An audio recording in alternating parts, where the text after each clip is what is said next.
Changing mag.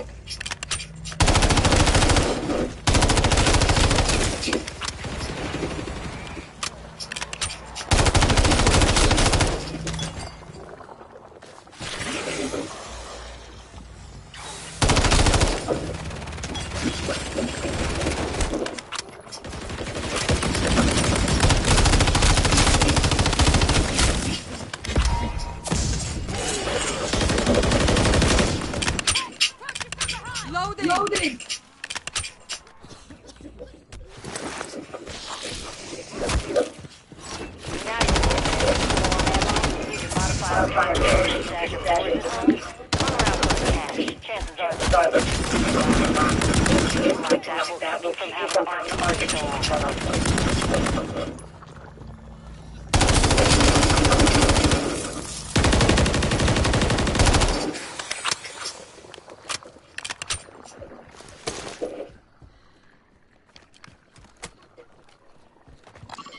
Moving.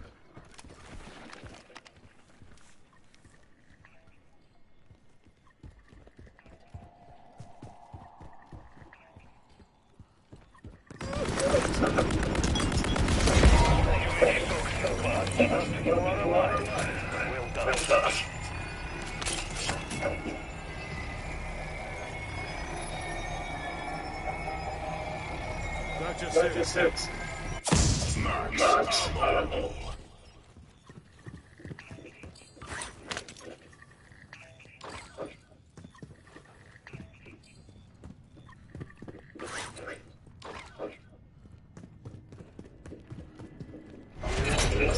High value target.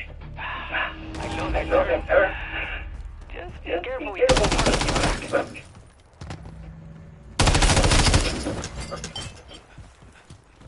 On your six.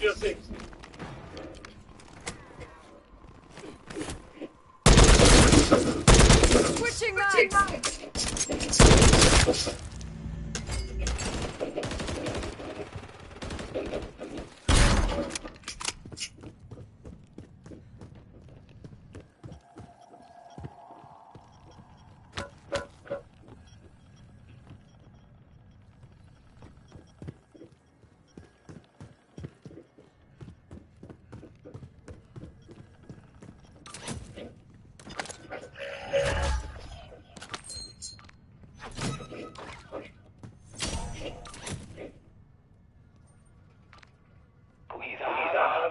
You're coming up on your target location. This guy will make you earn that bounty.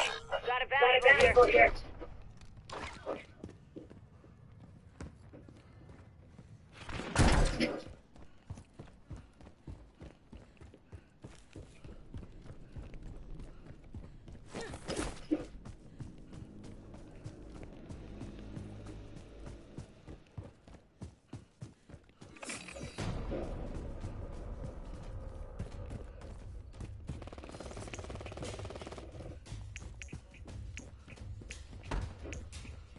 Move in silence.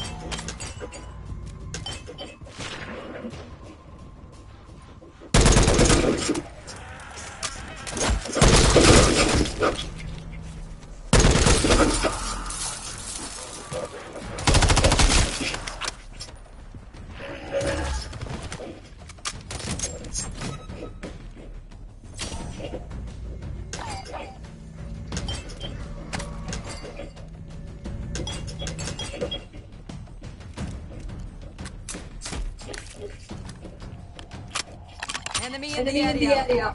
Cancel last.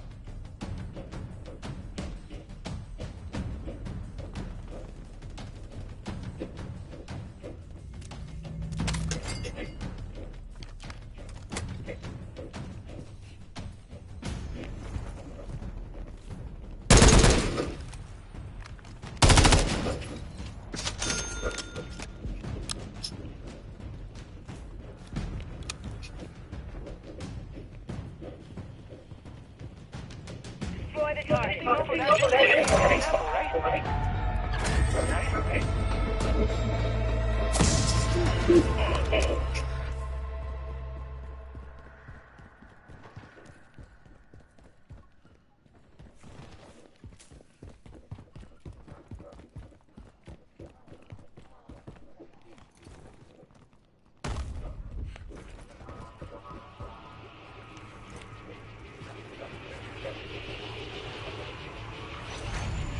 Calling air support.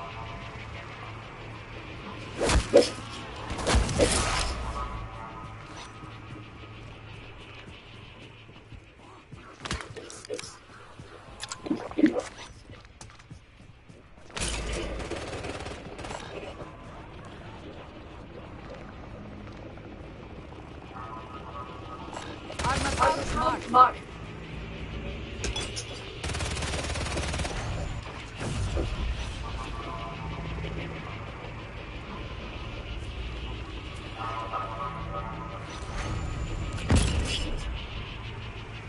Changing back.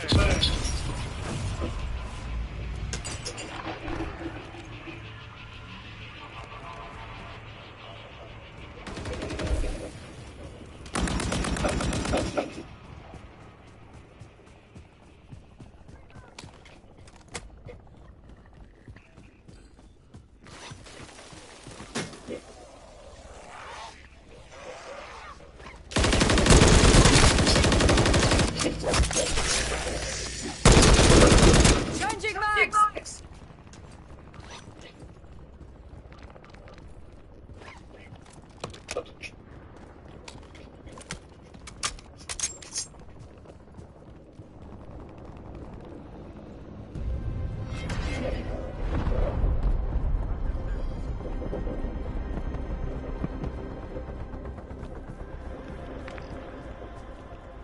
Moving here.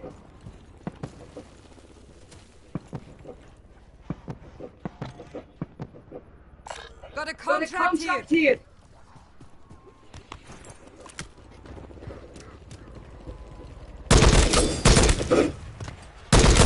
Loading. Switching back. On your six.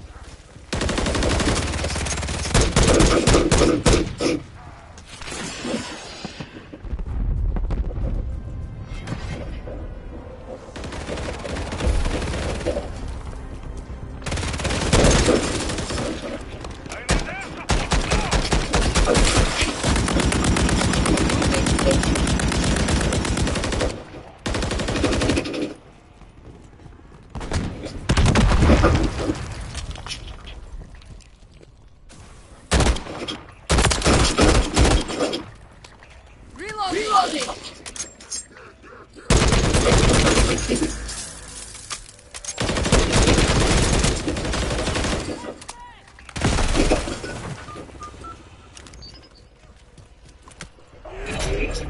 Look alive. Terminator dropping the Syrian base with your AO. Travel 17. They're deploying. Got a value here. Sky. Switching mags. Hell of a fight.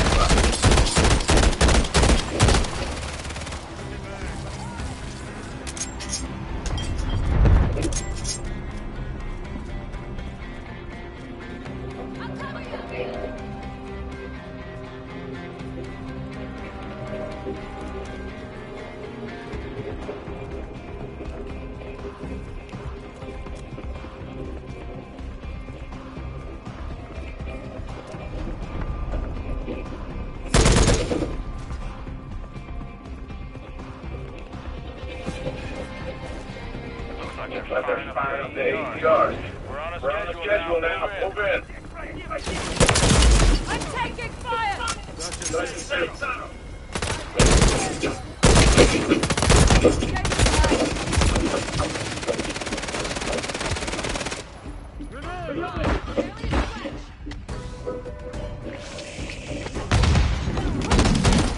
Many thanks.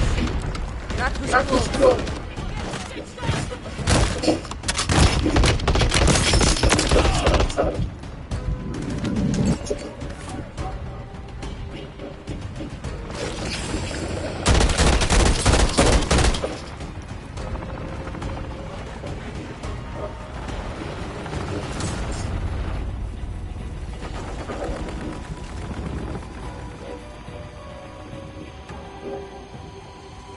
Switching mags.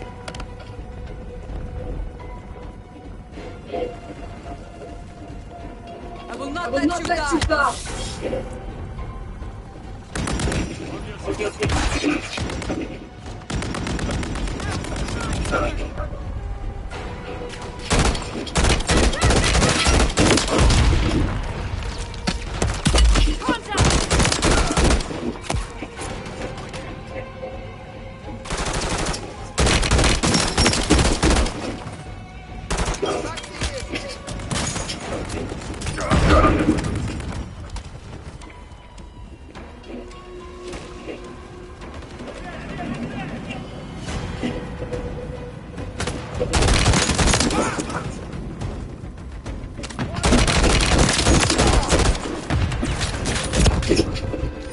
Oh, bitch!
Can I make myself clear?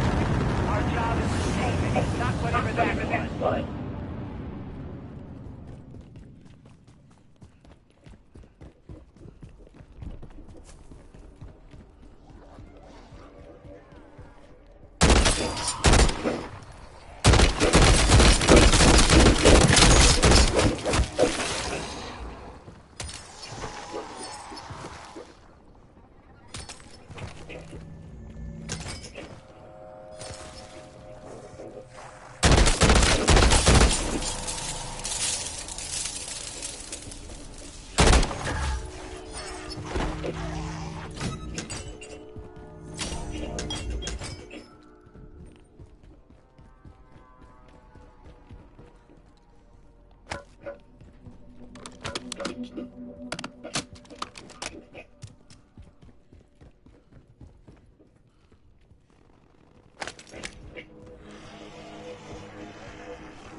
Listen up. That camp is heavily guarded. Smoke Smoke out that riot nest.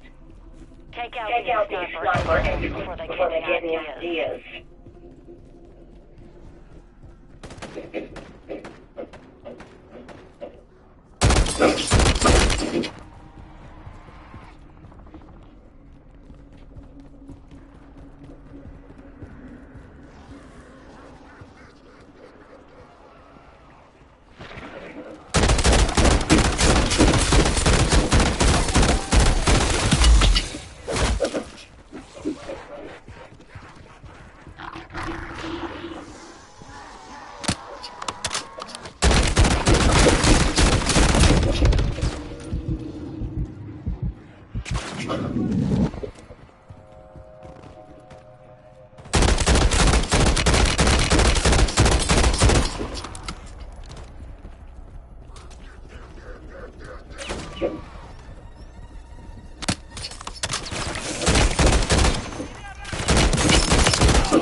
Fuck out of here.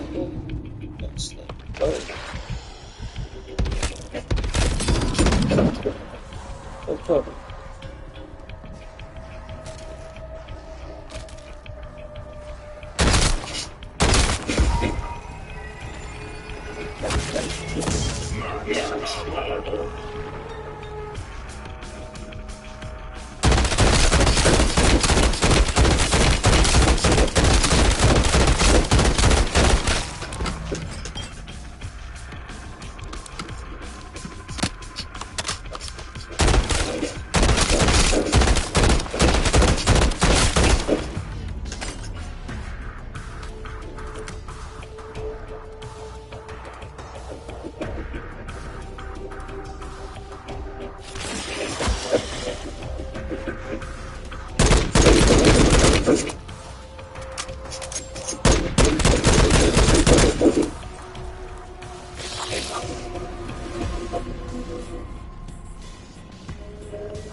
Armor pouch marked. Mark.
Stray guys, where's the boots? Gumbo good, and that ain't a good sign. Be on your guard. This place screams danger.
Extract point marked. Mark.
Officer Green. Our automated perimeter turrets just went offline.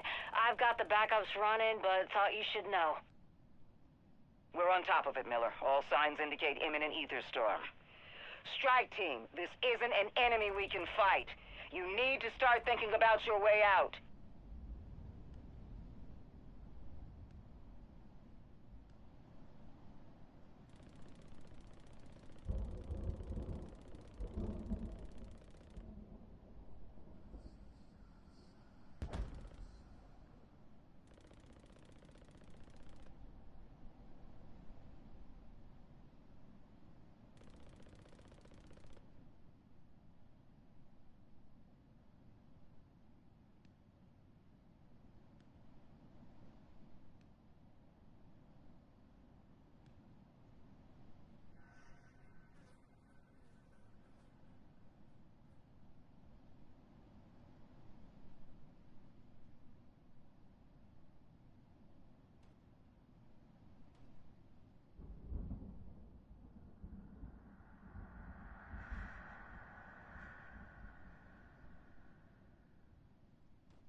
Changing mag.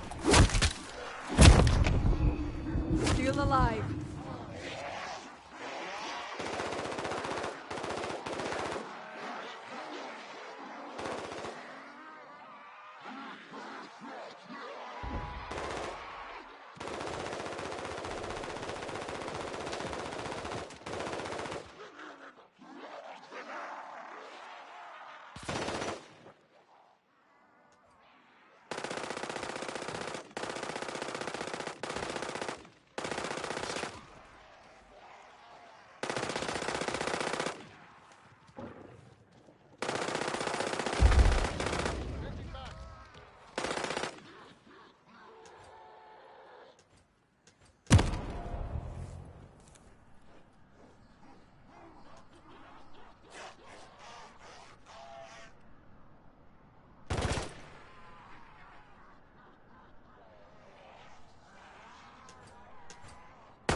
Reloading!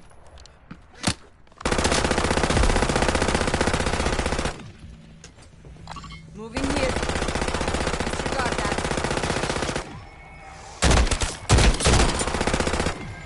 Changing minds. Bonus points.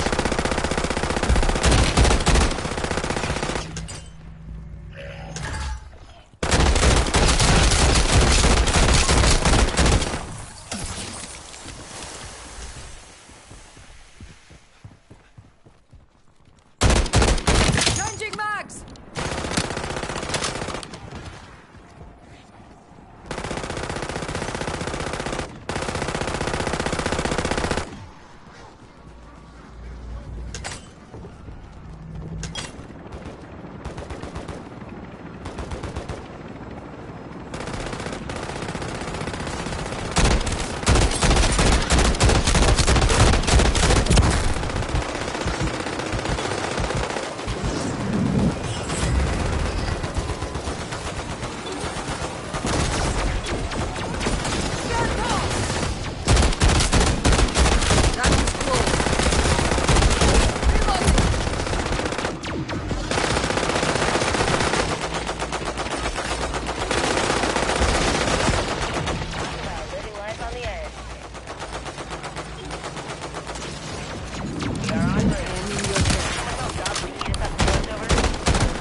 Increased enemy movement in your AO.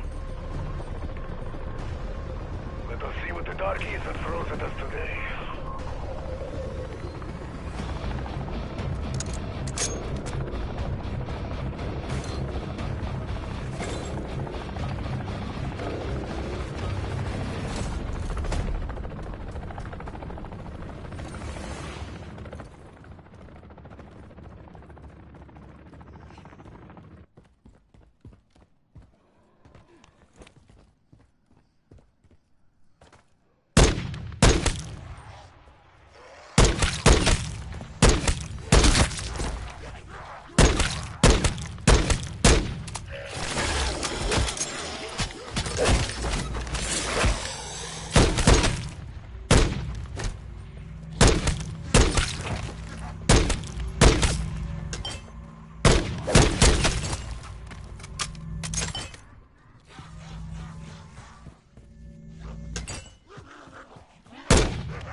Max ammo.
Quiet.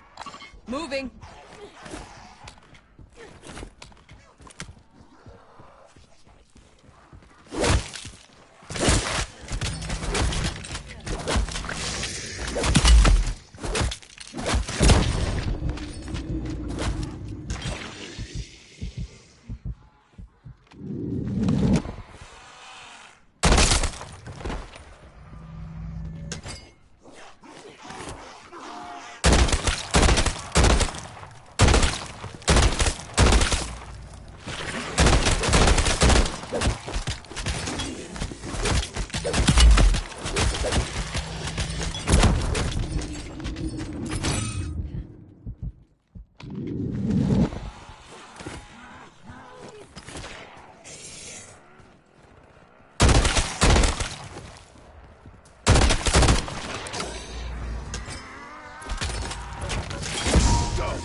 Incursion must be contained. Treat all non-deadbolt contacts as hostile.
What's the next room?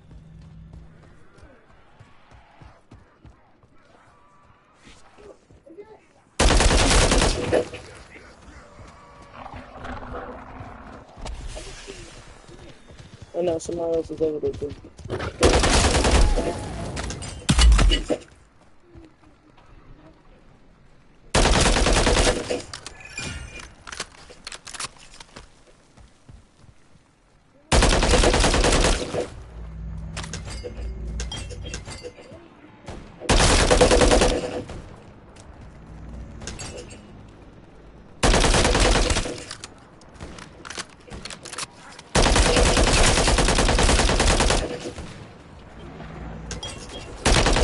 Switching mags!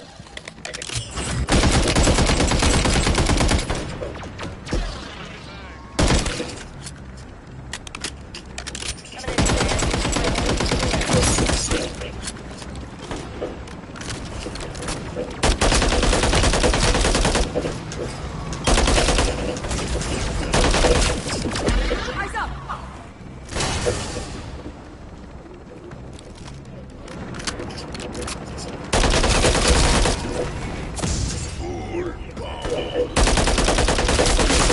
Changing mag!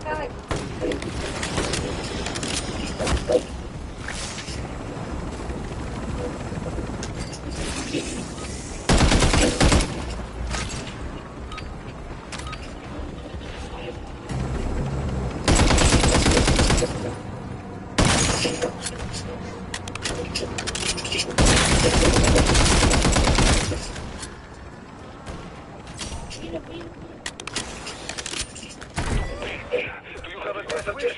Equip your gas mask. A storage room? There may be something of use here. Though it is hard to tell under this muck.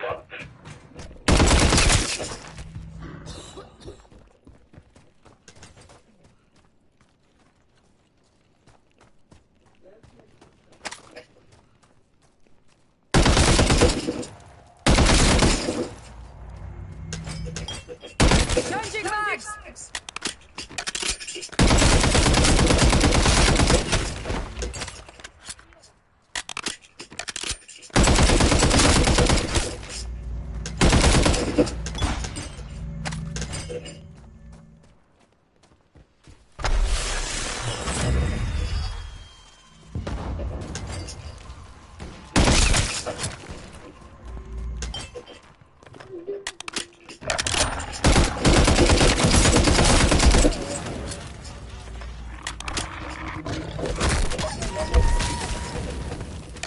Loading!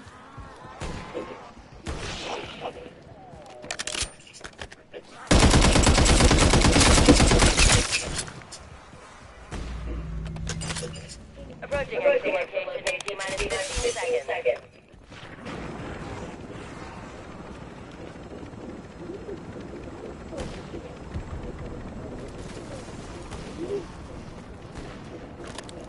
Right Right here. Right there. Give me some Give me cover. some cover.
Switching mags.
I heard what he said. Oh, bitch.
I nigga for my ass.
Mom, please shut up.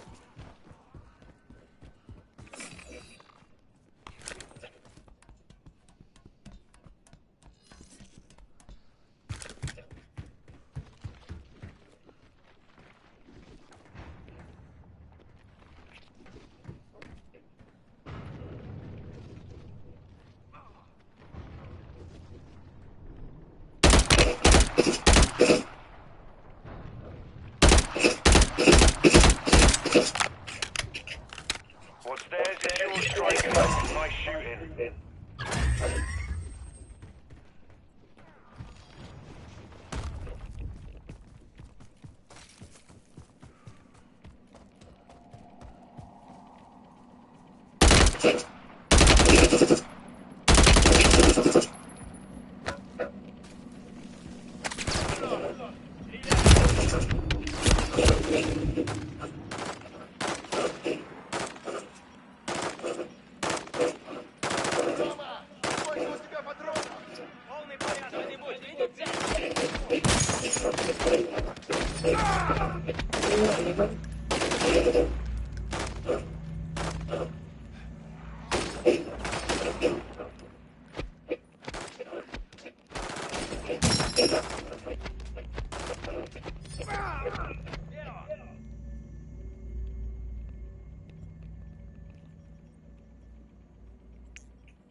Hold your tongue.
Yeah, it's about to be gone in 2 days.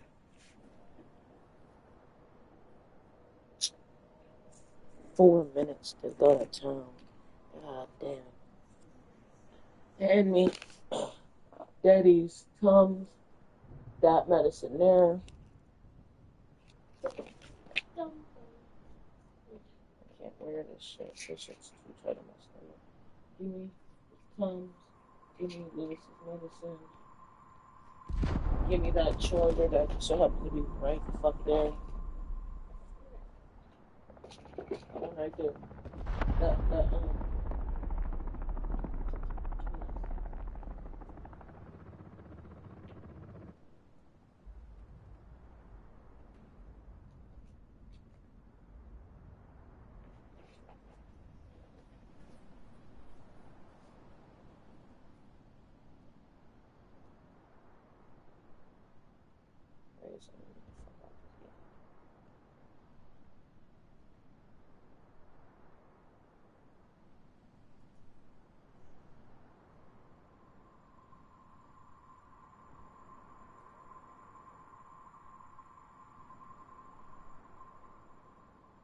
we're catching up on the 18 minutes, okay?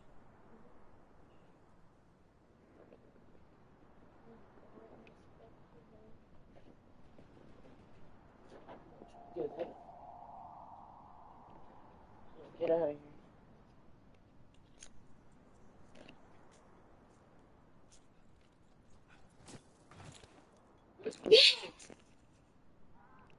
Yeah, let's go.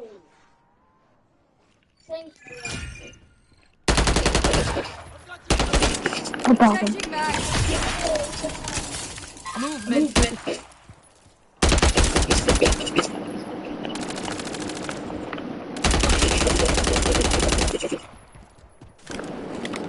Here, bro. What's up? Bro, you wanna join our team? Yeah, I'm just kind of free. I'm still kind of new to this, trying to hit this trial up right before it goes, but I'm trying to get as much as I can on it. We're probably gonna go to tier 3 soon. Yeah.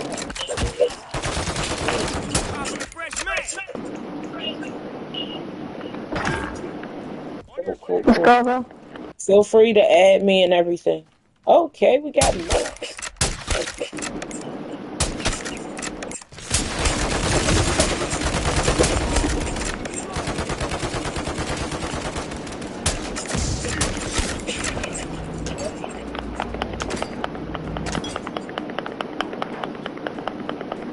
Trying to get a gas mask before you guys so I can clear out this one area.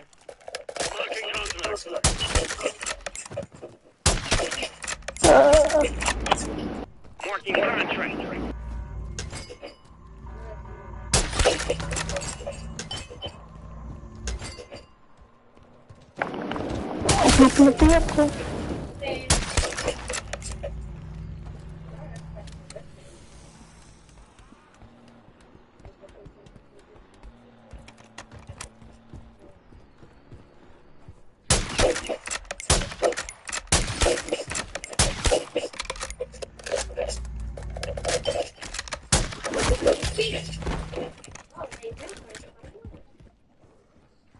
I wanna go do a contract.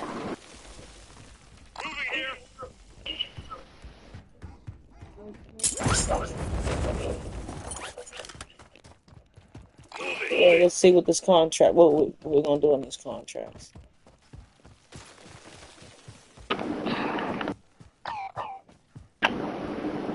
Are you good at tier 3?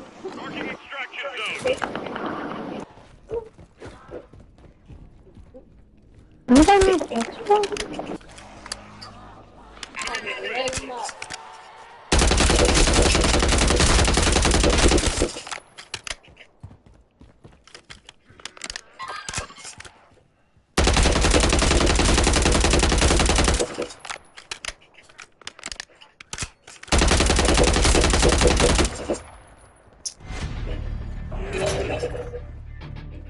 Hijack this shipment. I want a 5-figure discount on those Terminus guns.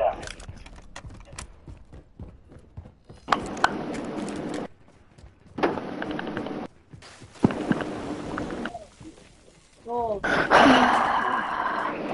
Here's that card. See?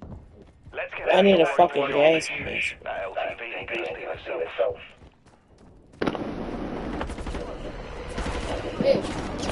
Motorsports strike. Remember, driving is also responsibility. Only you can ensure maximum vehicular maintenance to drive responsibly. Oh, and mind, okay.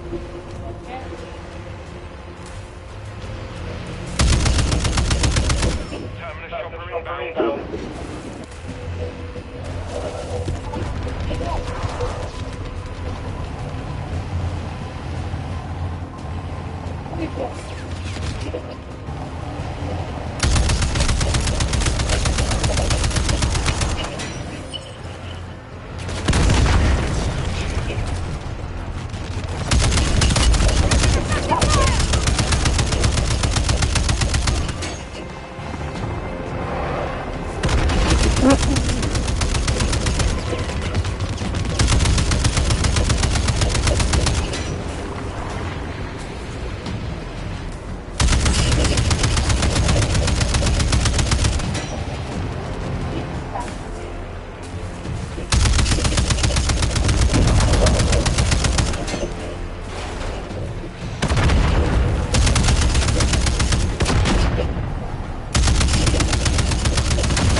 Setting down. Do me and my trip a favor and don't be on the stopper as I do.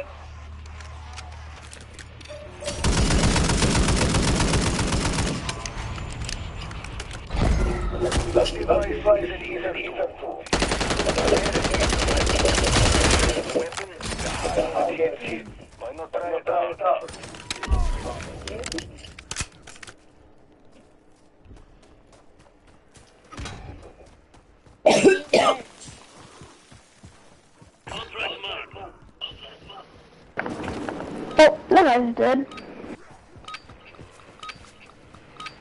We're not gonna make it to him in time. How far is that? Up to 1,400 meters. Yeah, we're not making that.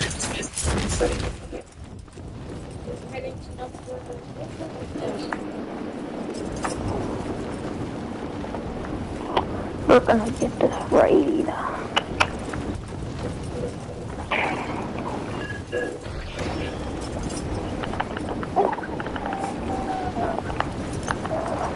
Oh, that was a bad idea. Where did I jump right there?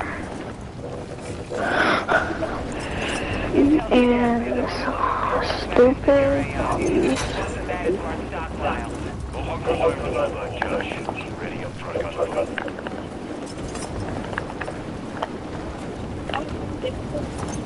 Yeah, let me see one trying to get the fuck out of this room.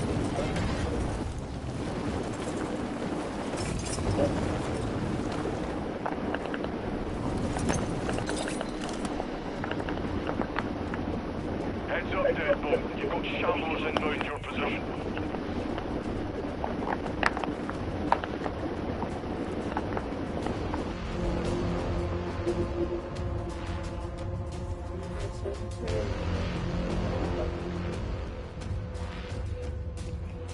I got Excel out here.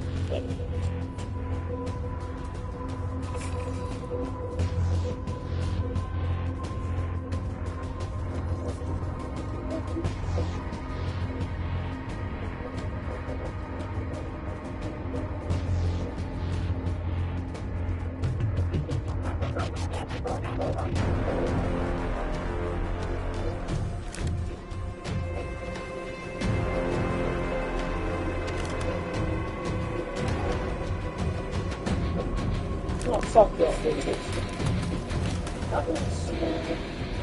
I can't throw my flies out.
They're two of them angler bitches.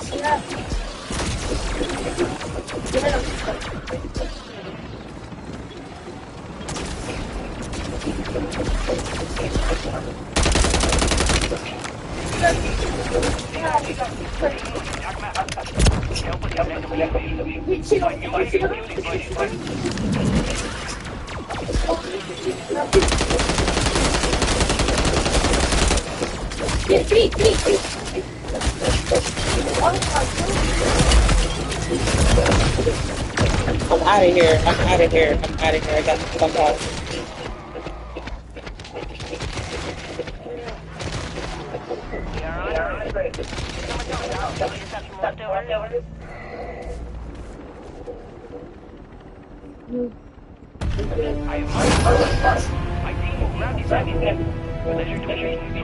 I made it out of here as a dead body. Fuck it. Watch out, dude.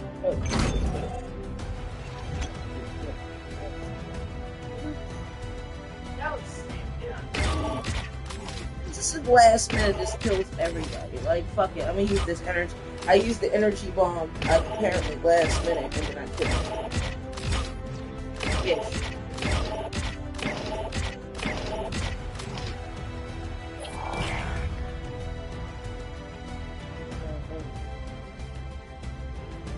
Man starts complaining, not Buster's too soon.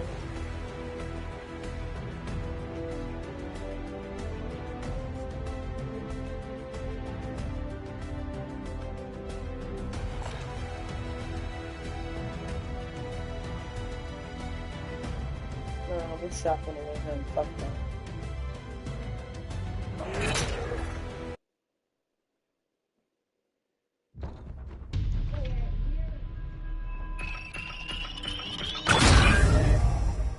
Nobody. We are all here. This has to go. My phone is. What are you doing? I'm out. We going. We out of here. Ain't no eating nothing. Ain't no snacking on nothing. It's time to go. Get from that side of my room. It's time to go. No, come on.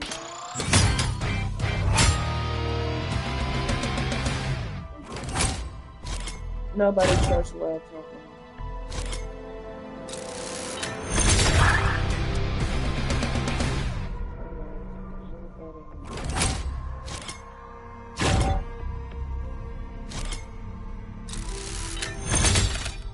What are you doing?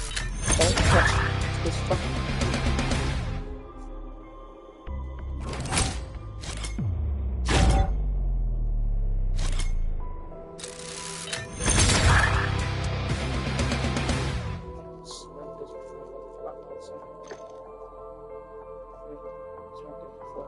The bus. Yeah, get ready. No, stop drinking. What do you what's in your mouth? Hey, you're annoying as hell, bro. That bus comes 6 minutes. A couple minutes because we got to get out of here.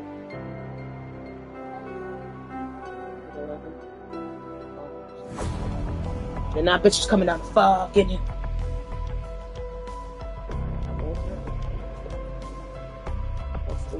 Bust this shit open. Get my lighters. I got this. That motherfucker. Lying. What else?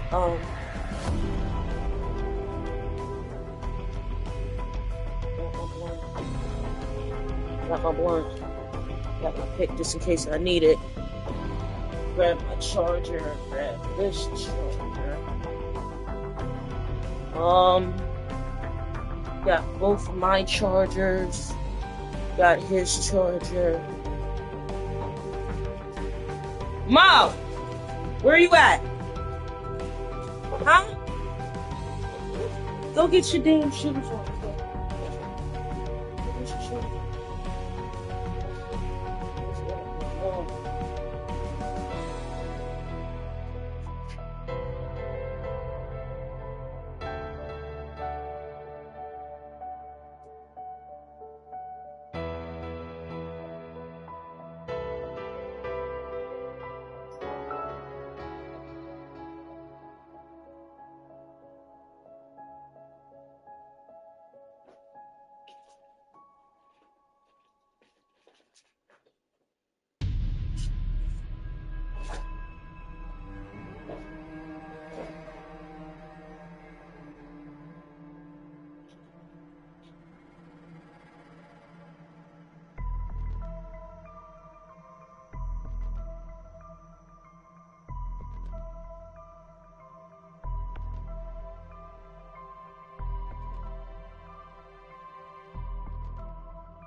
Mo, let's go.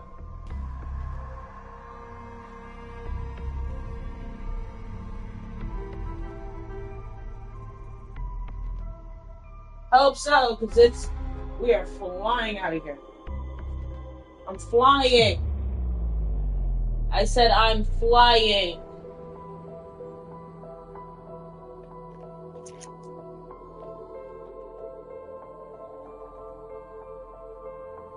Open Sling TV.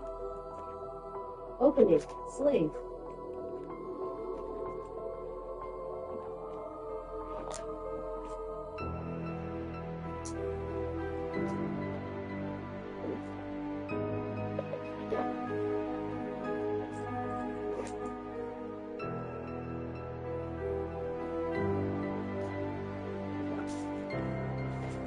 T-Mobile savings, take one. Focus. Use the lock. At T-Mobile, you get tons of benefits, and you can still save versus the other guy.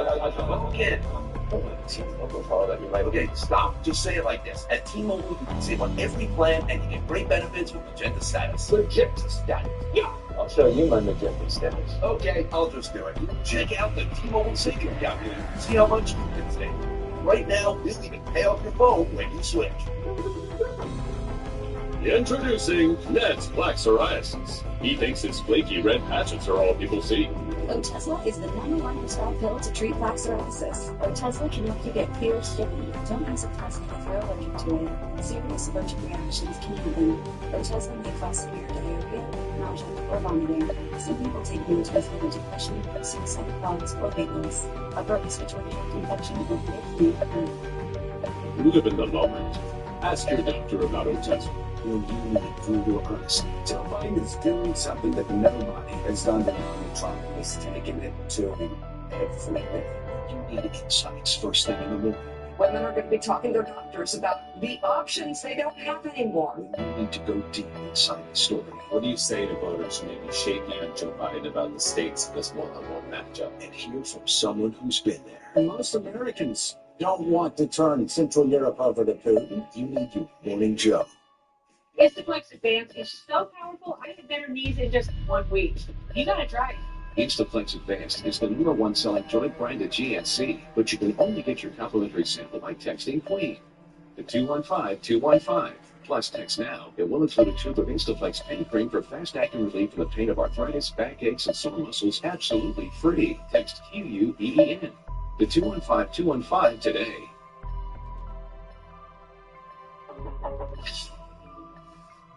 Coming up on another hour of Velshi, we're not yet 48 hours into this brand new chapter of American history where a former president and presumptive nominee is set to walk into his party's convention as a convicted felon. And already Donald Trump's disinformation army is fully deployed against the rule of law.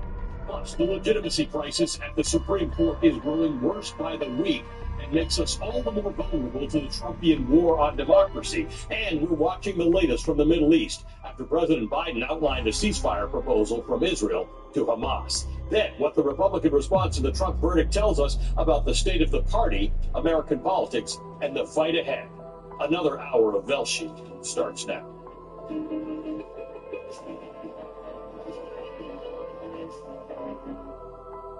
Good morning. It's Saturday, June 1st. There have been many efforts to hold Donald Trump accountable for his actions in recent years. He was impeached twice during his presidency, the second time for inciting an insurrection. He's been criminally indicted multiple times since leaving the White House. In just the past couple of years, he's been found liable for sexually abusing and defaming the writer E. Jean Carroll, and he and his company have been held liable for fraudulent business practices. Those cases alone have resulted in hundreds of millions of dollars in financial penalties. Now, he's the first former American president to be convicted of a felony. He'll be sentenced on July 11th, just 2 weeks after his first presidential debate against Joe Biden, and 1 week before the GOP officially makes him its presidential nominee at the Republican National Convention in Milwaukee. At his sentencing, he faces the possibility of being penalized with a fine, probation, and/or prison time. But none of the efforts to hold Trump accountable so far have succeeded in humbling the former president enough to make him change his behavior or curb his attacks on the rule of law. He's the same polarizing and boorish politician we've always known him to be, and that's been on stark display in the 2 days since the jury delivered its verdict in his first criminal trial. Yesterday, he invited the media to the gilded atrium of Trump Tower, where he delivered a long and rambling rant attacking the justice system that included some of his trademark xenophobic and anti-immigrant talking points. It was reminiscent of the very beginning of his political career, when he launched his first presidential bid 9 years ago this month from the lobby of Trump Tower. Trump had many Republican critics back then, but those critics have largely been silenced or pushed out by the GOP, or they've surrendered to his takeover of their party.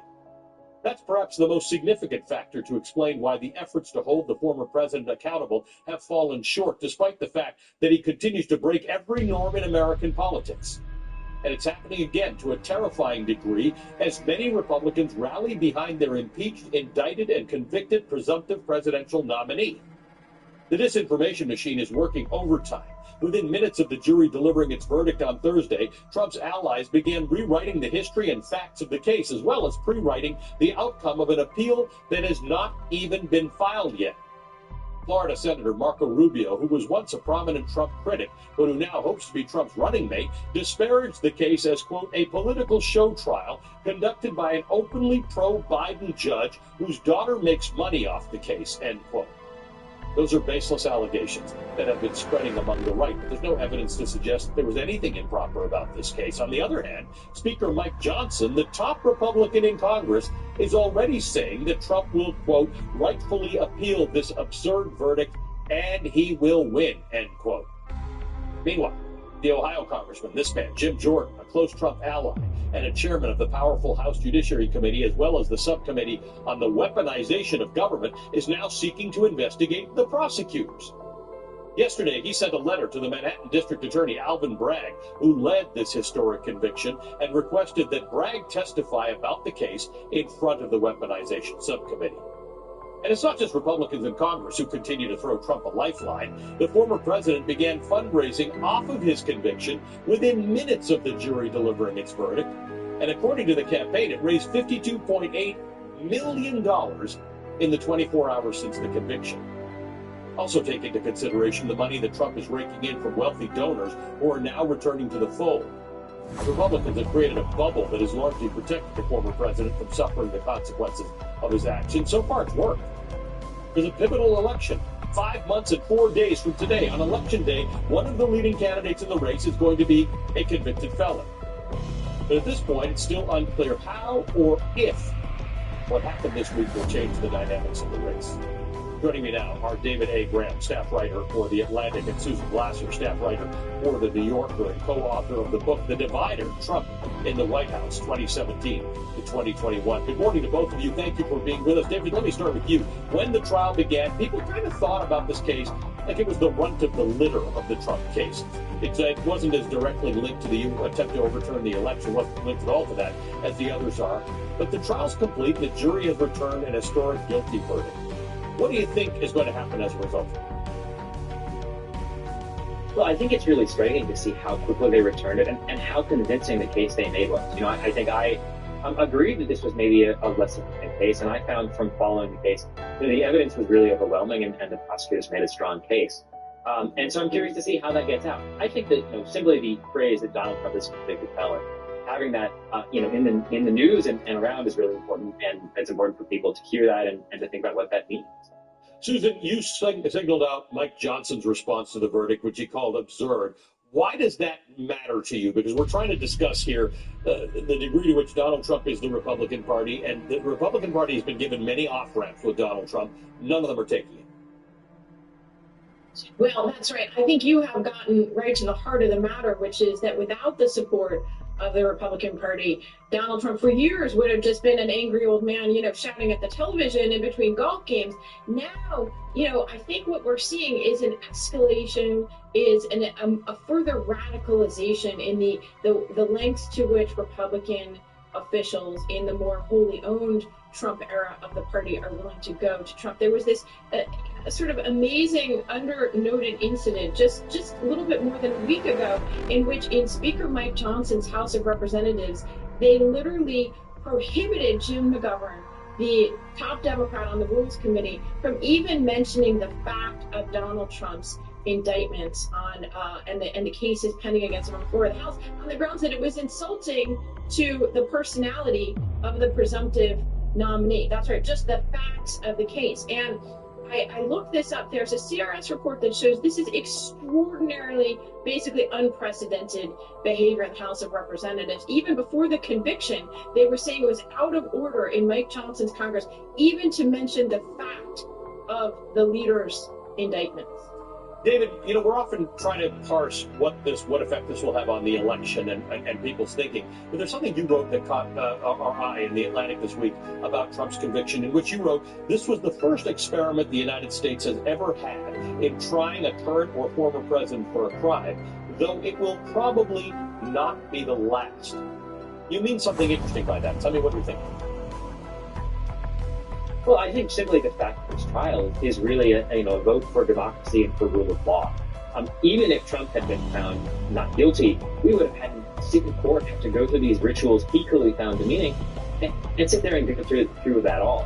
And, you know, it's something that I wish more people had seen. Because when I see these Republicans talking about it being a kangaroo court, or saying, you know, it's all political prosecution, it tells me they didn't sit and listen to the evidence. They didn't watch as Trump's lawyers were able to challenge jurors, to challenge evidence, to question witnesses, to call their own witnesses. I mean, this is the way the justice system works. And I think looking at it from that perspective, it was really a fairly uplifting thing as an American to see how well things work. And I'm just sad to see these misrepresentations in all those statements. Yeah, I mean, Susan, there's an interesting point there, that whether you read the indictments or you watch the trials, or you read the transcripts of the trials, it's important to note that the prosecution, this is a criminal trial in the state of New York, they had to prove their case beyond a reasonable doubt, which is a higher bar than the civil cases that he's faced. The jury decided that they met that high bar, and yet the first response from everybody who's on Trump's side of this thing is that it was illegitimate. Not that they disagreed with the verdict, which is every American's right. Not that they think that it doesn't deserve an appeal, which is every American's right, and I'm sure it's something a lot of people who are convicted of things believe, but that the process was illegitimate. Yeah, that's where I see the escalation, Ali. Remember that it was only a few years ago that Donald Trump was running as the quote law and order candidate, and in his 2016 campaign, leading chants of lock her up to Hillary Clinton. And the reason I point that out is because now you're seeing them willing to burn down the system itself in defense of Donald Trump. And that is something I think that takes us to a really next level scary place. And the instructive response, I thought, when there was one Republican who spoke out, basically giving the old cliches, to David's point, just saying, let's respect the rule of law and the system here. This is how America works. I mean, kind of trite, cliched old stuff. Larry Hogan, the former governor of Maryland, was absolutely trashed and called out by his fellow Republicans. Yep. The Utah Senator Mike Lee said, basically, do not respect the verdict, do not respect the system. David, it's not just lawmakers. Here's the interesting thing, or people running for office who have helped Trump to survive this politically. Just this last couple of weeks, we've heard from a couple of wealthy donors, billionaires, who have come back into the Trump fold, people who've been critical in the past. This highlights the transactional nature of Donald Trump's politics. It's how he likes it. Donald Trump, he has not had... donors nor politicians have taken this opportunity to turn their back on him. That's right. You know, they had a chance to be appalled by his behavior, and now they sort of got used to it. And they like what they see as a policy matter. You know, he's promising them the right things. He says he's on their side.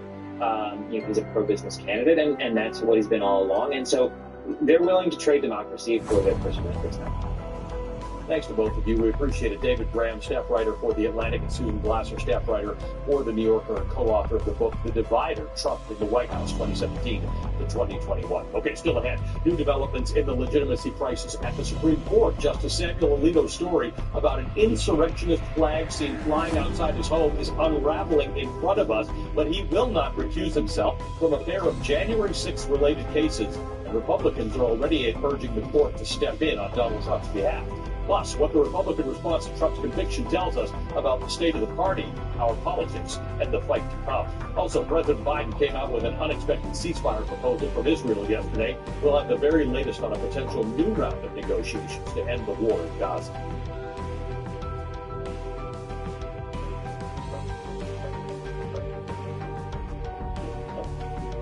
Now is a great time to get an offer you'll love on the Ford Hybrid and CR-V Hybrid. Inventory is here, so bring on the fun, bring on the weekend getaways, bring on the memories. And get a great offer on a Honda, named the 2023 Kelley Blue Book's KDB.com Best Value Brand. Buy online, reserve from select dealers, or hurry into your local Honda dealer today. Every time a small business opens its doors, they welcome a world of opportunities. They are the place where communities thrive, where dreams take place, and passion fuels progress. That's why NBCU created Open Doors and partnered with State Farm to support small business owners with resources to grow their ventures and to help them protect what they've worked so hard to build. Let's support small businesses, because every local shop is a doorway to a brighter future. Learn more at NBCUOpenDoors.com. You know, those mornings when it takes just a little bit extra to get you out of bed? This might be it. Wake up to the goodness of Jimmy Dean. FanDuel Casino has your chance at the #1 fee. Winning ranks higher than any other fee, higher than number 30. Saying, I told you so. Told you so. Higher than number 89. The feeling of touching your car keys with one hand. And number 78, thinking it's Friday when it's really Saturday. New players get 200 chances at winning with their first deposit on FanDuel Casino. At Hers, we can't give you a hand in the shower, but we can help you handle hair loss. We can't carry it all, but we can help you get care for your mental health. We can't make you the boss, but we can help you boss without burning out. And we can't give you this feeling, but we can help you feel your best with simple-to-access personalized care for hair shedding and thinning, for anxiety, burnout, depression, and more. Get started at forhers.com. Only Purple's Gel Flex Grip passes the raw egg test. No other mattress cradles your body and simultaneously supports your spine. Memory foam doesn't come close. Get your best sleep guaranteed. Save up to $800 during our Memorial Day sale. Visit purple.com or a store near you. How would I find a doctor without hallucinating? What do you think? Beaver and monster? What about Sokdo? Sakta? Dr. Costello is a great bedside manner. So many options. Dr. Shi-chan will take your Stitchy insurance. Shi-chan, Shi-chan, Shi-chan, Shi-chan. Thanks, bro. You've got more options than you know. Look now. When I started college, so many people warned me about credit cards. They just seemed really scary. When I needed a car, I realized that I needed to build credit, so I got the Chime Credit Builder card because I could safely build credit without being afraid of fees or interest. And there was no credit check. My score went up over 60 points, and I bought my first car. As a busy college student, having a car is an absolute must. I feel like I can do anything. My next goal is 700 credit score. Join me at Chime.com. I think there's a durable pro-democracy majority in this country. It contains millions of people who don't necessarily agree with each other, but are united by a fidelity to the core promise of America.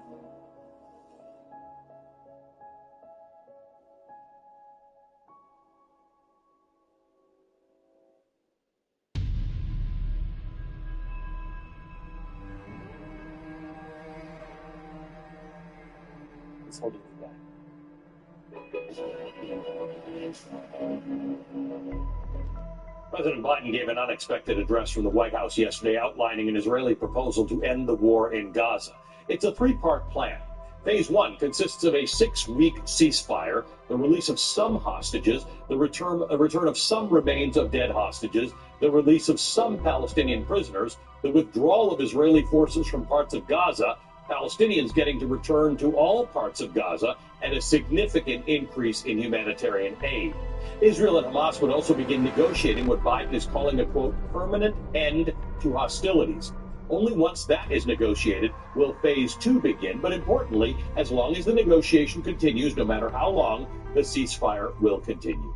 Then in phase two, the remaining living hostages would be released, as would more Palestinian prisoners, and Israel would withdraw its forces from Gaza. Phase 3 consists of Gaza reconstruction and the return of the remaining bodies of dead hostages. In a statement, Prime Minister Netanyahu's office appeared to confirm the proposal did come from Israel. And in a statement, Hamas said that it views Biden's speech, quote, positively. Joining me now is Noga Tarnopolsky. She's an independent journalist based in Israel. Noga, I want to ask you something because I don't know how much it matters, and it may not matter, but there's a lot of discussion about whether this is really an Israeli proposal or it's not, partially because Benjamin Netanyahu, who has a remarkable ability to confuse things, has tweeted sort of different responses to what Biden said at the White House yesterday. That's right. So President Biden, the President of the United States, announced what he called an Israeli plan, and the Israeli government has responded so far with two kind of vague and confusing reactions. But what I think is important for us is at no point did the Israeli government deny that it had signed on to this plan. And I think maybe that's what we should focus on, as that may be the political crisis with his more right-wing ministers that Netanyahu is going to be confronting starting tonight. So, I was talking to Aaron David Miller an hour ago, and he generally thinks all of these things are negative, and he said he's not sure that this one is dead on arrival, largely because forget the semantics and the little bits of stuff that everybody's going to have to negotiate. The U.S. seems to have applied pressure on both sides here to say this looks very much like a deal that was proposed a month ago. It's a little bit different, but this may be the best deal everybody's going to get, and they're going to have to put some sweat into it. What's your take on it? Do you think that this is real? I definitely think it's real. I can't tell you that it's going to work, but I think there's a chance, which is not something I've thought before. And what's interesting is that President Biden seems to be trying to kind of put a coordinated pincer movement, if I could say that, on Netanyahu in the respect that this comes in the same period of time that the more moderate members of Netanyahu's war cabinet said they're going to walk out of his government next week if there isn't a plan that Netanyahu was signed on to. And by saying that this is an Israeli plan, Biden seems to have kind of handcuffed Netanyahu, who is now stuck having to say either no, it's not, and then wait and see the White House release the documents, which they have, or for Netanyahu to say, yes, I signed on to this. And that could either have his government fall apart, those who say eternal war, or I could make them acknowledge that they also knew about this and they're in on the deal. So we're at a really important juncture, and what I don't think is that either side is going to ignore it. We've also seen Hamas, let me say, put out two somewhat contradictory and confusing responses. So at the very least, everyone is kind of shook by what just happened.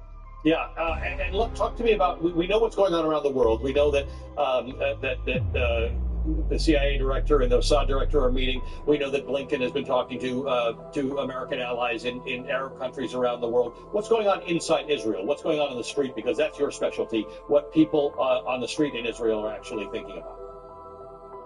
Well, as soon as I finish with you, Ali, I'm heading out to see the size of tonight's protest in Jerusalem.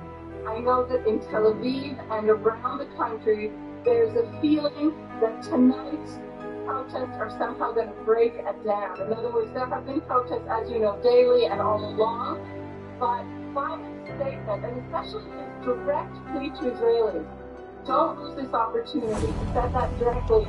I think Biden's hope is that he will encounter mass support tonight in the bodies and in the voices of simple Israeli citizens who will take to the streets. And I know that organizers are definitely hoping that tonight's protest will be of a different magnitude than what we've seen during the war thus far.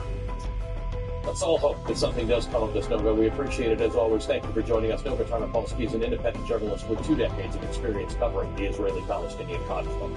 Coming up, the Supreme Court is already in the midst of a serious credibility crisis amid multiple scandals. And now the Republican Speaker of the House is asking a compromised court to intervene in Donald Trump's criminal conviction. I do believe the Supreme Court should step in. Obviously, this is totally unprecedented, and it's dangerous to our system. People have to believe that justice is fair, that there's equal justice under law. They don't see that right now, and I think that the justices on the court, I know them personally, I think they're deeply concerned about that, as we are. Every time a small business opens its doors, they welcome a world of opportunities. They are the place where communities thrive, where dreams take place, and passion fuels progress. That's why NBCU created Open Doors and partnered with State Farm to support small business owners with resources to grow their ventures and to help them protect what they've worked so hard to build. Let's support small businesses, because every local shop is a doorway to a brighter future. Learn more at NBCUOpenDoors.com. One bite of 100% Angus beef ballpark French. You'll say.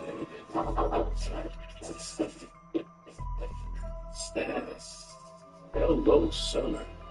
Oh yeah, it's ball season.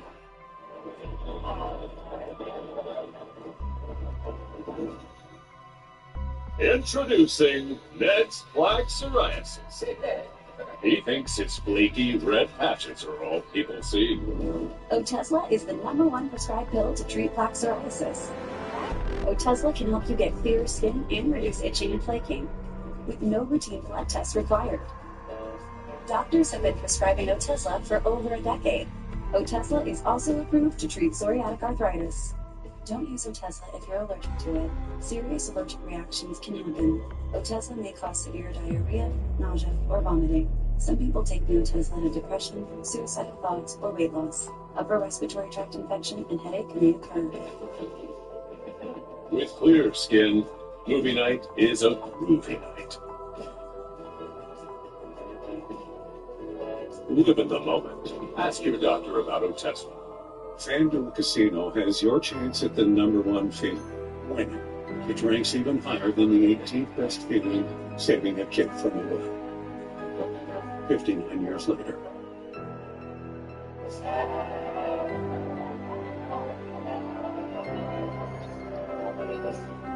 Why is the #1 feeling winning on FanDuel Casino Reward Machine? Free to play every day with a chance at a $2,000 top prize.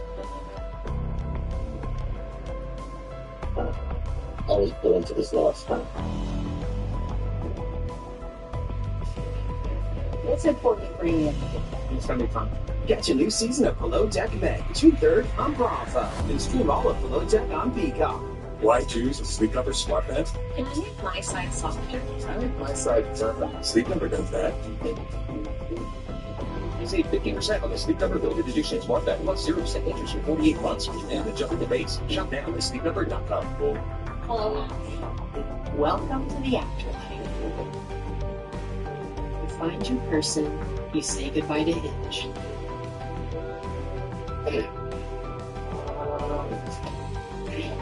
Which is how it's supposed to work. They probably even like it. Weirdos. So don't feel bad. They're in a better place.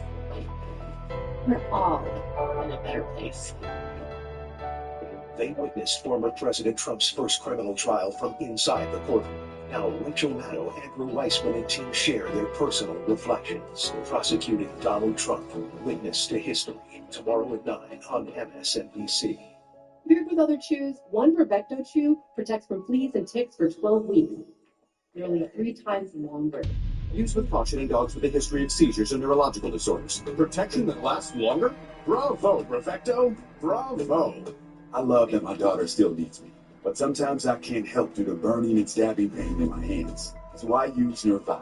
Nervive's clinical dose of ALA reduces nerve discomfort in as little as 14 days. Now I can help again. Feel the difference with Nerve 5.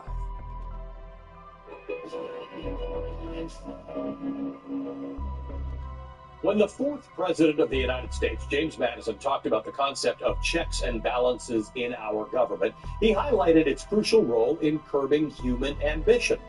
The man known as the father of the Constitution famously said, quote, "If men were angels, no government would be necessary." The latest scandals to rock the Supreme Court involving a pair of flags, part of an ongoing saga of ethics scandals, vividly illustrate Madison's point. These scandals include troubling revelations that Supreme Court justices Clarence Thomas and Samuel Alito accepted lavish gifts from billionaire Republican donors, including prominent supporters of conservative causes directly linked to cases before the court. The latest scandal involves an upside-down American flag displayed in Alito's home shortly after the January 6th riot and a Christian nationalist flag that was displayed at a vacation home. The flags, which were the same as those flown by some January 6th rioters, raised serious concerns about Alito's impartiality and fairness at a time when 2 January 6th cases are pending before the court. Despite mounting calls for Alito to recuse himself from the 2 cases, he doubled down this week, saying that the flag incidents, quote, "do not meet the conditions for recusal." Alito claims his wife put up the initial upside-down flag in direct response to a dispute with neighbors. However, that was later debunked by a recent New York Times report revealing that that dispute with the neighbors actually occurred weeks after the flag had already been flown. All this comes amid growing calls for Supreme Court reform, even as Republicans in Congress have shown little inclination to hold the court accountable. And Chief Justice John Roberts issued a defiant statement this week, refusing to engage with top Democratic lawmakers about ethics concerns, asserting that justices alone determine the appropriateness of recusal. But the crisis of the court's integrity is undeniable. According to a recent survey by Marquette University Law School, a majority of Americans, 56%, believe that the justices' decisions are politically motivated rather than based on law.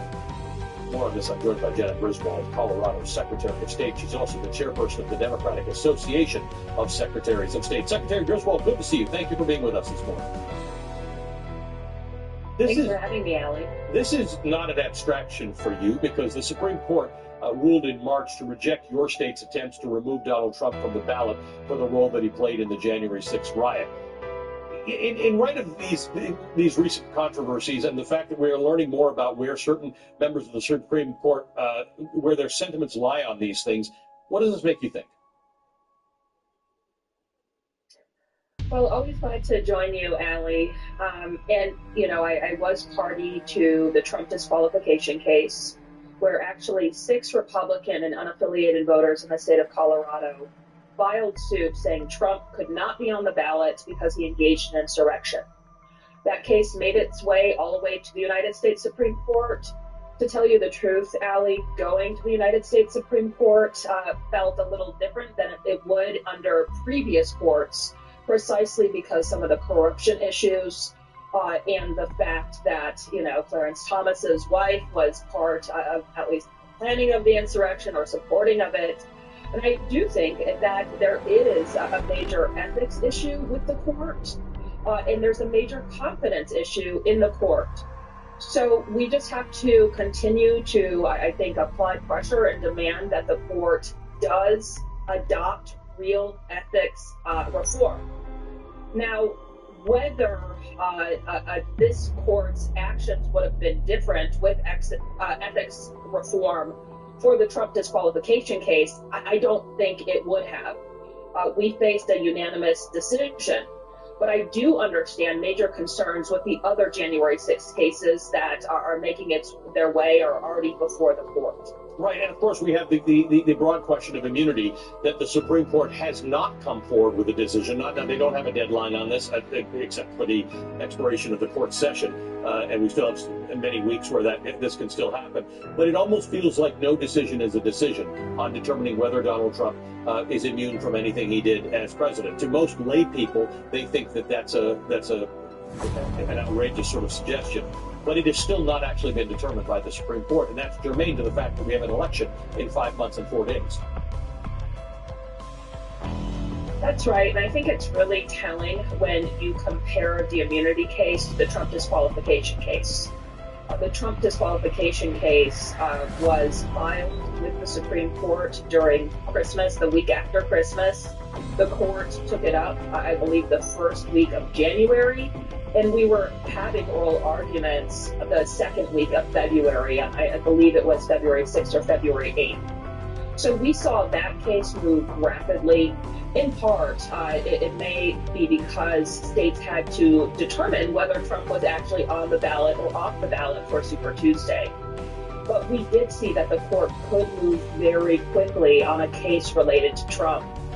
I do want to highlight that the courts may be moving slowly in the immunity case, but the American legal system does not only rest on the United States Supreme Court, and we saw that up close and personal with the Trump hush money case this week. What do you make of, there's some senior Democrats who have asked Justice Roberts to have this discussion. He says the rule is that nobody tells Supreme Court justice whether to recuse or not. That's their decision. And he may be completely right in legal terms. I don't know enough about these things. But there is a legitimacy crisis out there. What's your sense of how we address this legitimacy crisis? It would be great if Roberts would say, I understand that some of you are losing faith in the court, so here's what we're going to do. But we have not seen much out of the court in terms of addressing the fact that some Americans think that this is too politicized. I think that's right. And the best option would be for the court itself to read the room.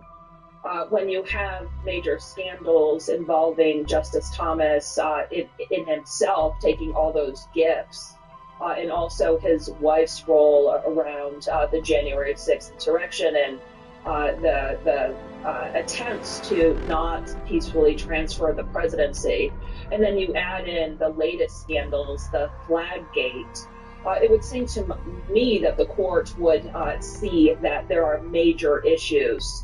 And I do think it's appropriate for Congress people, for all elected people, to call on the court to do better. We have seen this court roll back fundamental freedoms in an unprecedented way in recent times, whether it's, on voting rights, whether it's on the right for women to be full citizens in this country and access health care, to some of these major cases around Donald Trump and presidential power. So I think there are options on the table.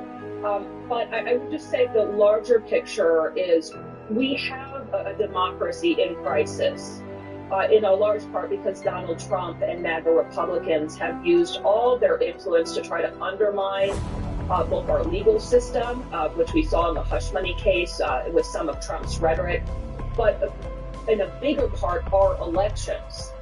And yes, we have the Supreme Court acting as it is, but remember, Americans can take a major step forward in November and continue to safeguard our elections. So we can't despair. We have to continue to show up to the polls, and Americans can save American democracy in November with their voices and with their votes. Yes, that is the one thing it seems everybody across the political spectrum agrees upon, that we have the ability to make a decision on this and decide how we want our country to unfold. And thank you for the work that you do as the Secretary of State at the front lines of this thing. We always appreciate you being on the show. Jena Griswold is the Secretary of State of Colorado. Still ahead, former Democratic Senator Doug Jones of Alabama and former Republican Congressman Joe Walsh of Illinois join me to talk about the political response to the Donald Trump verdict and what it means for our party system.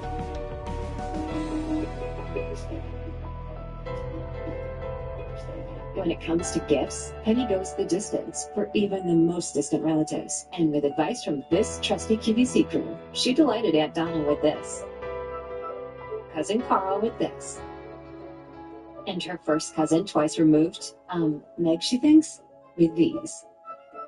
But this year, the best gift of all was Penny's presence right here.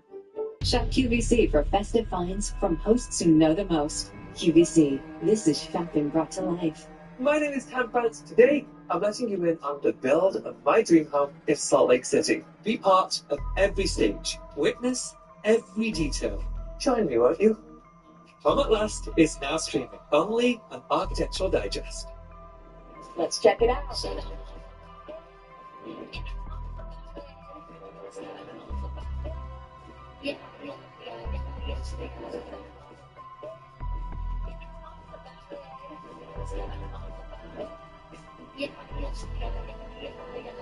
Wow, wow.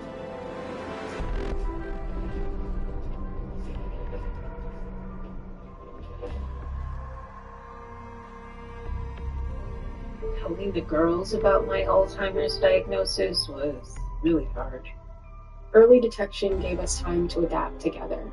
If you or your family are noticing changes, it could be Alzheimer's. Talk about seeing a doctor together.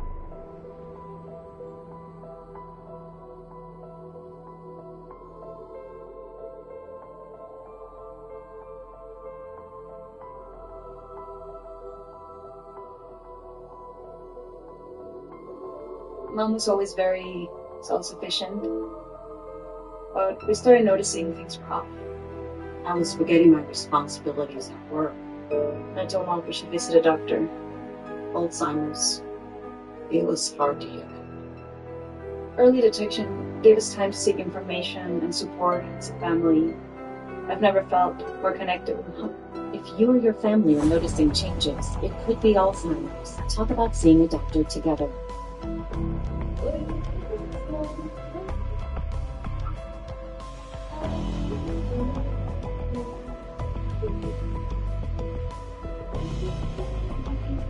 You've done the hard part.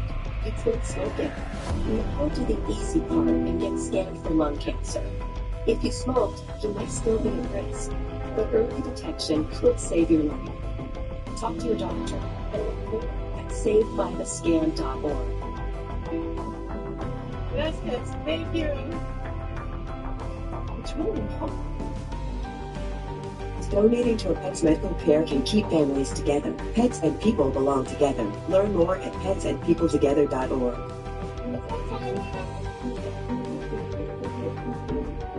It's time.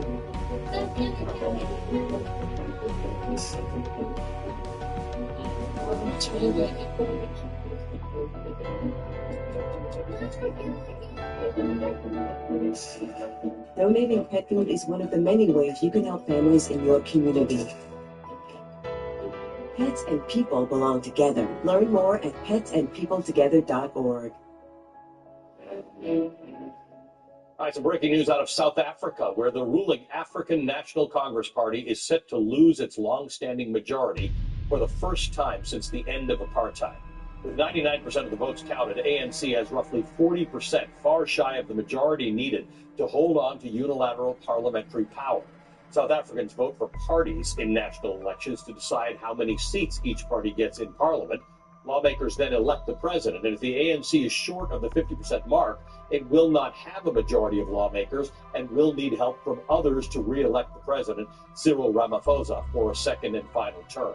Thusly, ANC will have to negotiate a coalition with another party or parties in order to remain in power. This is a surprising change of fortunes for the ANC party, which has ruled the South African parliament and politics for 30 years, since 1994, when the party led by Nelson Mandela brought the country out of apartheid rule. Coming up, the vast majority of voters have been saying that a felony conviction would not make them more or less likely to vote for Donald Trump. After the break, I'll talk to former Democratic Senator Doug Jones of Alabama and the former Republican Congressman from Illinois, Joe Walsh, about the danger behind that sentiment.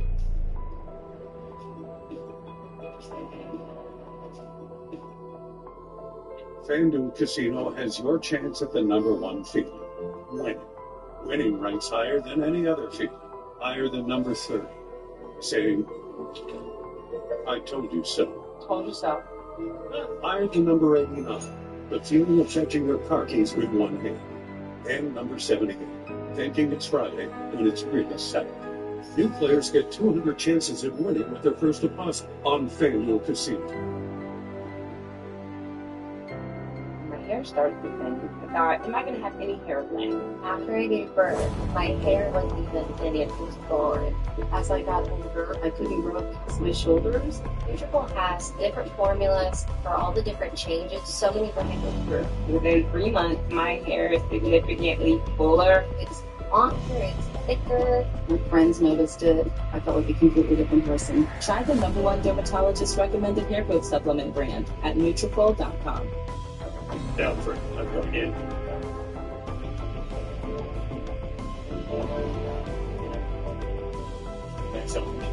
I told you, just download the app. Control your garage from anywhere. Download MyQ today.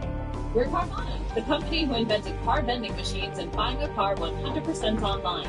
Now we've created a brand new way for you to sell your car. Whether it's a year old or a few years old, we want to buy your car.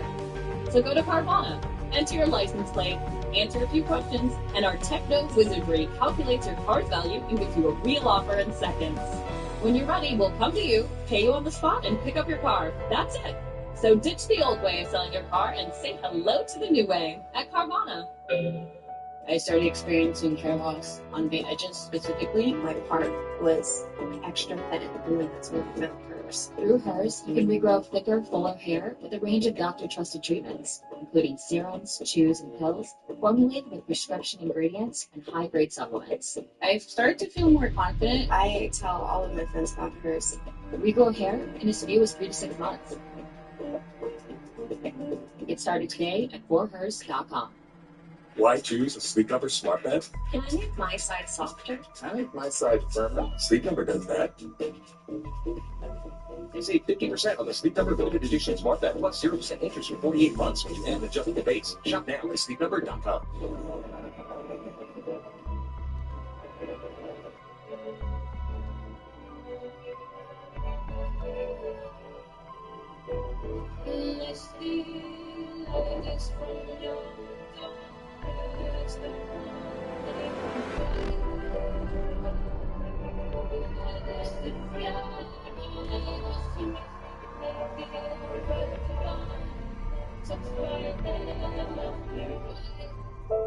Numbers. They never lie. They tell it like it is. They don't lean politically to the left or the right. In the end, numbers tell stories that words alone can't. When you look at the world through numbers, somehow it all adds up. Your brand new SafeCheck login tab. Call now 1-800-625-9158.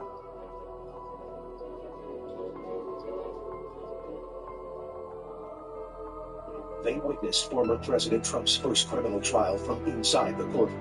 Now Rachel Maddow, Andrew Weissman, and team share their personal reflections. Prosecuting Donald Trump, Witness to History, tomorrow at 9 on MSNBC. The U.S. Women's Open. This is the premier championship in women's golf. The U.S. Women's Open presented by Allen on NBC and Peacock. Like the greatest summer of golf.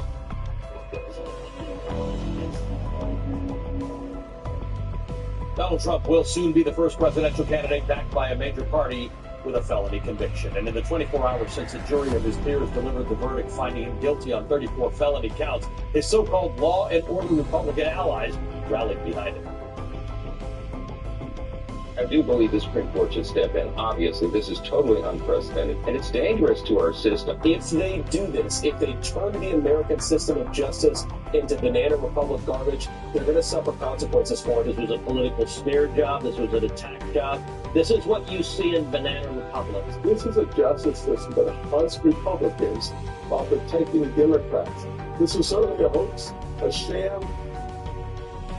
Well, they got their messaging consistent. None of this is really surprising. For months now, Trump's allies have baselessly accused President Biden and Democrats of weaponizing the justice system against Donald Trump. The Speaker, Mike Johnson, showed up in person at the courthouse in a political move to show his defense of Donald Trump, as did the vice presidential hopefuls J.D. Vance and North Dakota Governor Doug Burgum, along with others like Florida Senator Rick Scott, Texas Attorney General Ken Paxton, and others.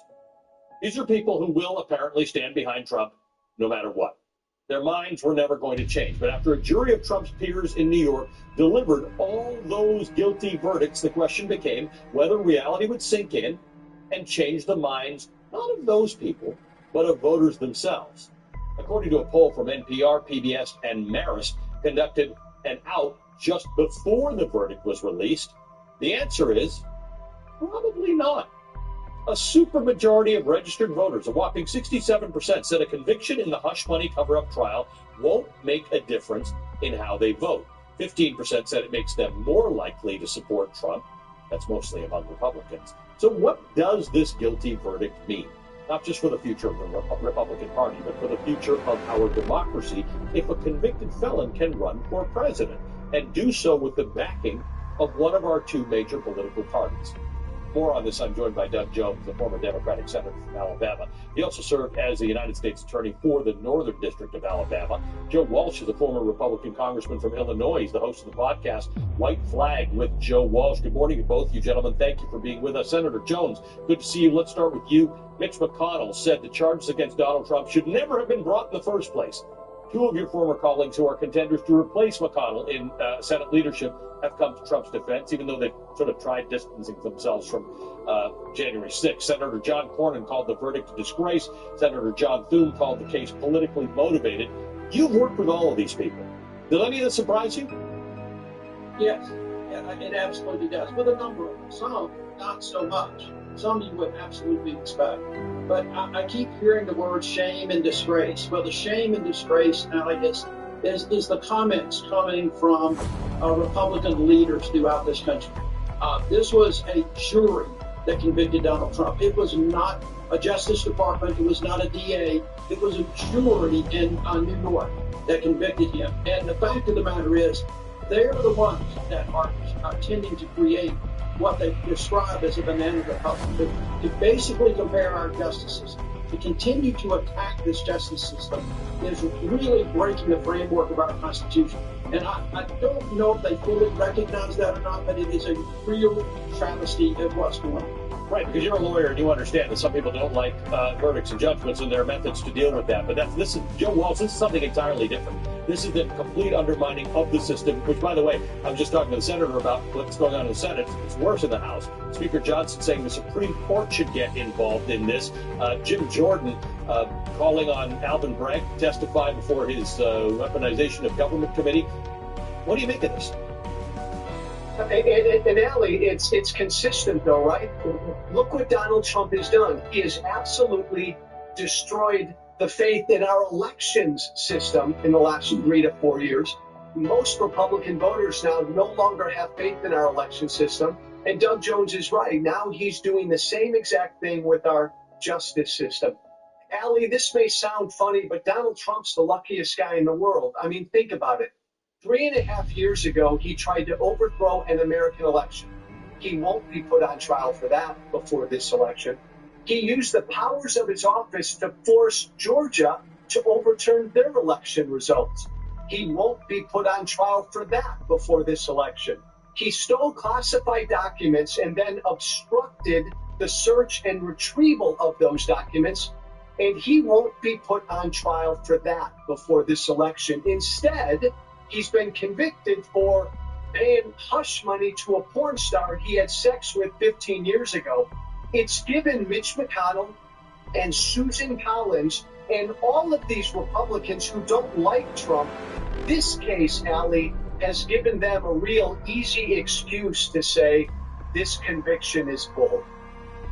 Senator, there are a lot of close races in this country. When we showed that polling about, 67% of people saying this won't change their mind, I think we should just provide some context there. For most people, they've made up their decisions anyway. But take a look at these numbers. 50% say they're more likely to vote for Donald Trump. 70% say they're less likely to vote for him.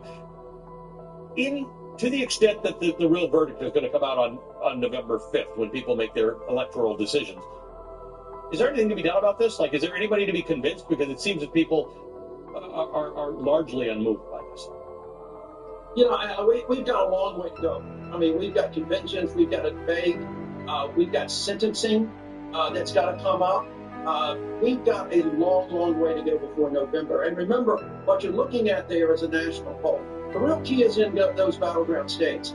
And 2 or 3% is going to make a difference in those battleground states. Yes, unfortunately, I think so many people are made up. We are that tribal these days where people are going to vote for or against a team. And you're not going to move them. They're not going to be moved at all. But there is a swath of Americans that I believe can be persuaded, that can be moved, and just a few percentage points will make a difference in these swing states. And I think that's clearly going to decide the election. And I think the campaigns, Trump's going to have to deal with it. He is really going to have to deal with it because it's not just the conviction. It's the underlying fact that people often have to remember. Paying hush money to a porn star and then lying about it. Falsifying records. And if you start connecting the dots with all the other lies he makes, I believe it's going to make a difference in that swath of people right now that will ultimately make the difference in the election. Joe, you and I had talked for years on this stuff, and one of the interesting things about you and you were a congressman is that there are a lot of lines you would cross, you and your colleagues would cross that we didn't think people would cross. What is the line for Republicans? What line will they not cross with Donald Trump? What's the exit ramp that they have to take? Because I hear your point. This wasn't it. What is it? And by the way, Allie, that's a really important point. This wasn't it. My great fear is not just with Trump's base. This ruling, with almost every Republican, and sadly, I think a lot of independents, they think this indictment was unfair.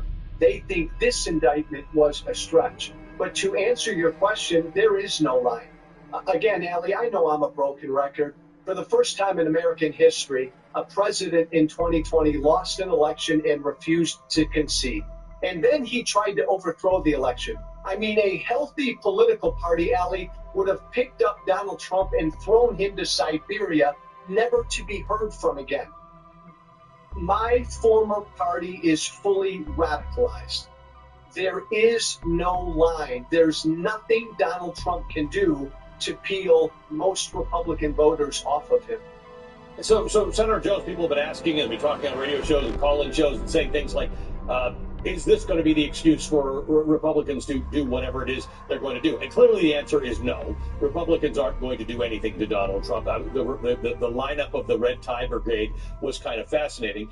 Is there something to be done with the 100 million people who didn't vote in the last election? Is there something to be said about the fact that there are a bunch of people who you can put this question to say, you may have a convicted felon who was about to become the president of the United States, and to your point, connect the dots. If he lied about this, what else has he lied? Absolutely, Annie. I think you really nailed it with that question.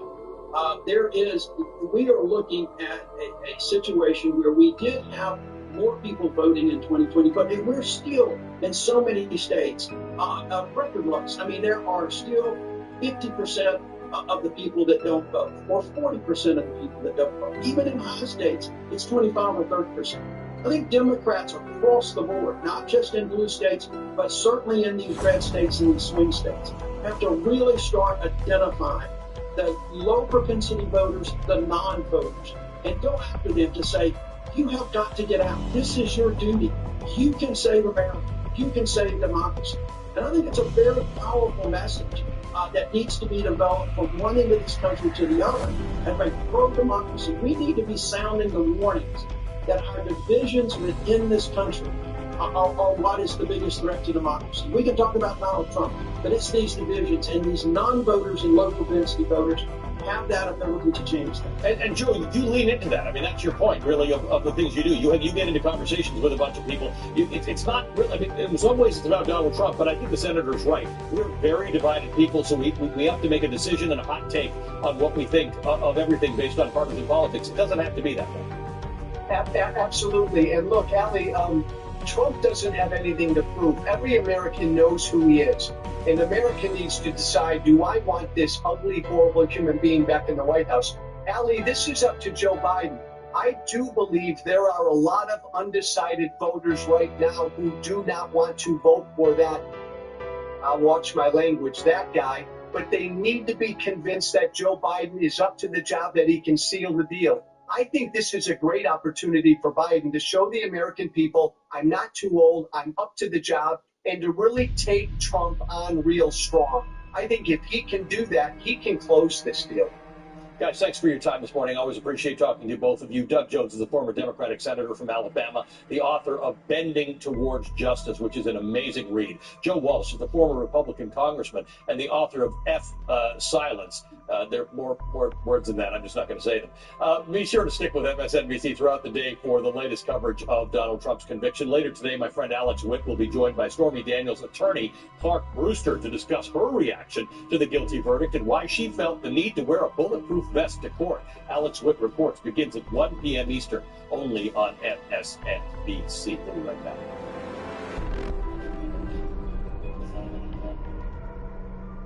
FanDuel Casino has your chance at the #1 fee. Winning ranks higher than any other fee, higher than number 30. Saying, I told you so. Told you so. Higher than number 89. The feeling of fetching your car keys with one hand. And number 78. Thinking it's Friday when it's really Saturday. New players get 200 chances at winning with their first deposit on FanDuel Casino. Socks, underwear, and t-shirts are the most requested items in homeless shelters. Bombas was founded to help, so for everyone you buy, you donate. One purchased, one donated. It's a tangible act of kindness for those who need it most. Distributed by 3,500 giving partners across all 50 states. And with 100 million donations and counting, the impact is real. Visit Bombas.com and get 20% off your first order. I'm Martha Stewart, and this is one of my new kittens. Of course, I want to give them the happiest, healthiest life possible, which is why I choose Pretty Litter. We love this litter because it's tough on odor, helps keep tabs on their health by changing color to show high, low, and typical pH levels. Pretty Litter is also low dust, and whether you're a new cat parent or a lifelong cat lover like me, this low-maintenance litter is the game changer. Try it today. Go to prettylitter.com. I started experiencing hair loss on the edges specifically. My part was extra thin and hers. Through hers, you can regrow thicker, fuller hair with a range of doctor-trusted treatments, including serums, chews, and pills, formulated with prescription ingredients and high-grade supplements. I started to feel more confident. I tell all of my friends about hers. Regrow hair in as few as 3 to 6 months. Get started today at forhers.com. Billy, I need help with the flicker. 1 second, Grandma. It's not find my car. You need Carvana. What's your plate number? Boss. M-O-B. You get features, no accidents, right? No. Good. Generating an offer. Carvana can pick it up tomorrow. That's an amazing offer. But do you still need help with the clicker? I'll ask your sister. Sell your car the easy way with Carvana. Alfred, I'm coming in.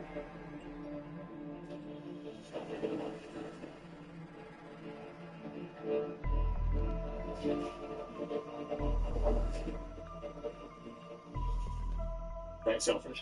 Dad, how many times have I told you just download the app? Control your garage from anywhere. Download MyQ and get connected. Your vote will live after you. It will live in the Supreme Court. Your vote will decide what century we live in. Will we live in an age of legal and constitutional enlightenment, or will we live in 1864? Your vote is not just about the next 4 years. Your vote is nothing less than an exercise in incredible intergenerational power that will live long after.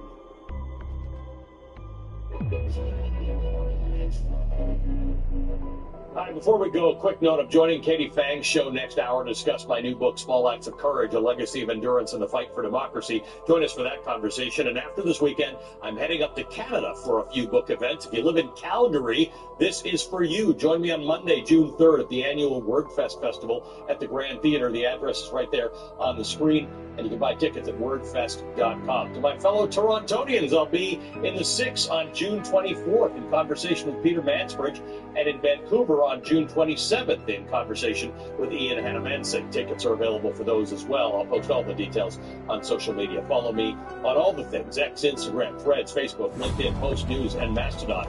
Even on some things I don't even know exist. I hope to see you there. That does it for me. Thanks for watching. I'm back tonight, 7 p.m. Eastern, filling in for my colleague, Eamon Moynihan. And, of course, you can join me tomorrow morning from 10 a.m. to noon Eastern. Don't forget, the show is available as a podcast. Follow and listen wherever you get your podcasts. And you can always catch our best interviews on YouTube at msnbc.com/Alan to find those. Go nowhere.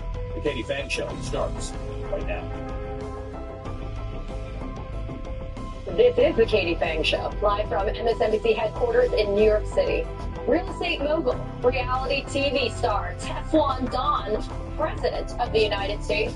And after his July 11th sentencing, Donald Trump will add a new moniker to this list: convicted felon. A jury of Trump's peers found him guilty of 34 felony counts of falsifying business records in an effort to interfere with the 2016 presidential election. And yet, the twice impeached, quadruple indicted, one-term ex-president, who's also been found liable for civil fraud and sexual abuse and owes over $500 million in verdicts, who fomented an insurrection to obstruct the peaceful transfer of power and hoarded classified documents in his bathroom at Mar-a-Lago, remains the presumptive nominee of the Republican Party for President of the United States. Let's talk about it.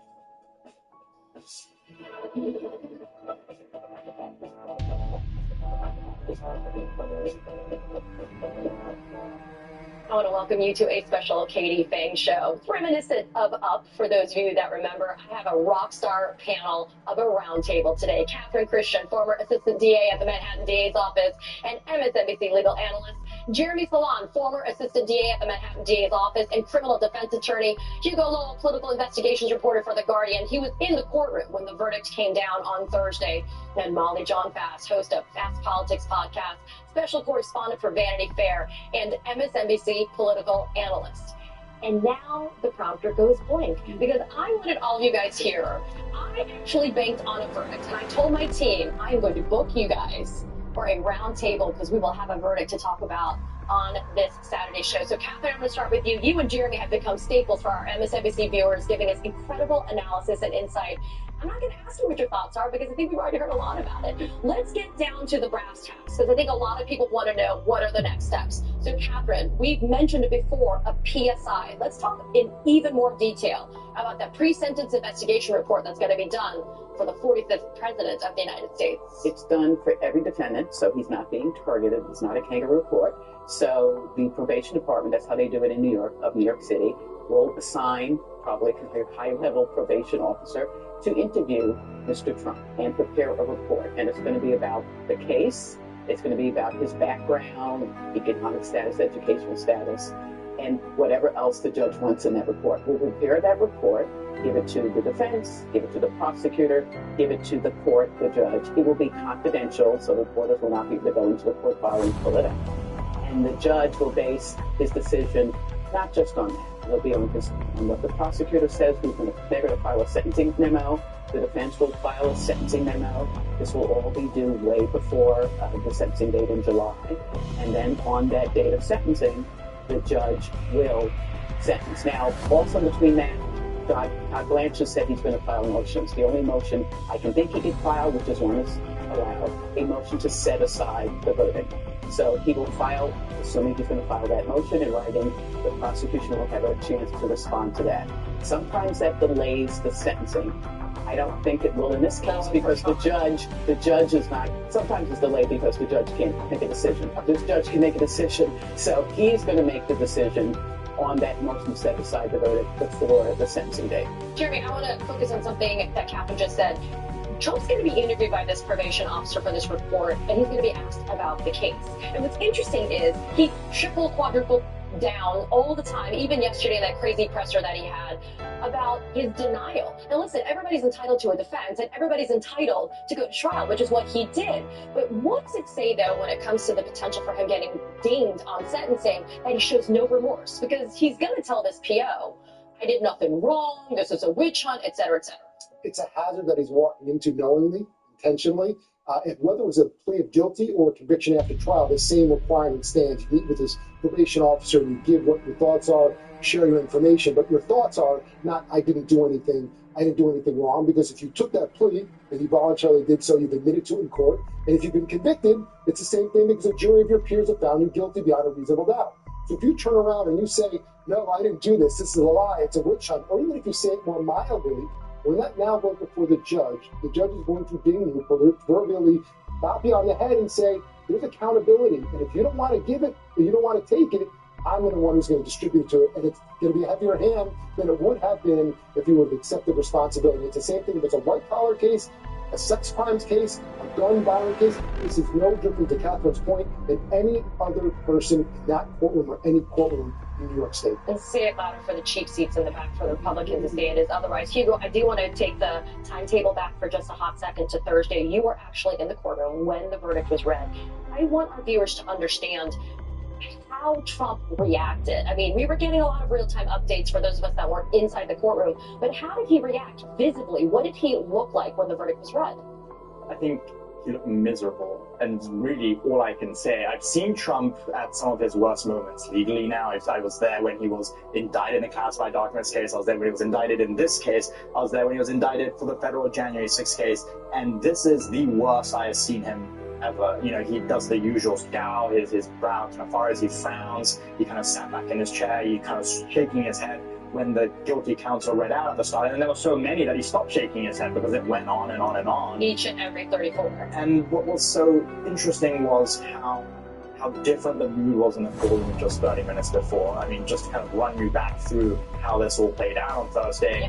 When the parties came back into the room, the expectation was that there would be no verdict today. And then the judge even told the parties, like, look, you know, I'm going to send the jury home at 4:30. This was like 4:15. Yeah. And they were very happy. You know, Todd Blanche was joking and giggling with Trump, and you know, at one point he was laughing so hard, Todd Blanche, that he kind of knocked forward, and I thought he was going to smack his head on the table. I mean, it was just kind of comical. And then 5 minutes later, Judge Merchan said, we've got a note from the jury, and they have a verdict. And the sense and mood in the courtroom just changed. It really was like an icebox, right? Trump has been saying for weeks it's like an icebox. It got really warm. And then that was the moment when the mood shifted in such a way that Trump's smile disappeared. And 30 minutes later, when the jury came back in, I think Trump was bracing himself. I think he knew that it was going to be a guilty verdict. I mean, him and his lawyers certainly had talked about this in the